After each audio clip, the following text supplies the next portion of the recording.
So, continuing that thought, the Holy Spirit was talking to me about if you can see here on the internet now, many people are going to come on here and persuade you with their opinions. And you won't even be able to really discern that in their lives because you can't see their spiritual fruit. So that's why we have to be really careful about who we follow, who we listen to, even big pastors. Let's take Joel Osteen right now, for example.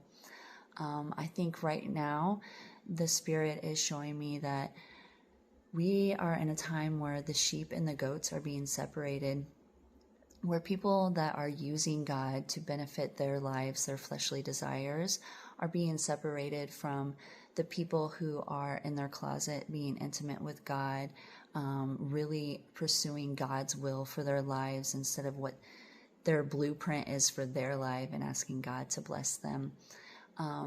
This is just a thought that really has been ingrained in me recently. And, I definitely have seen the fruit of how much God has removed self from my life. That was one of the biggest things. I think it is for a lot of us. How much I was praying for my selfish desires, using that verse of, God will give us the desires of our heart, but we miss the part where it says, if those that walk in love to Him, or those that walk in His will. It really comes down to, as Jesus taught us to pray, not my will, but your will be done, Father. And we need to realize that the more that we abide in God, the more He's going to shift us. And it's a beautiful journey of not what we want, but what He wants to do through us.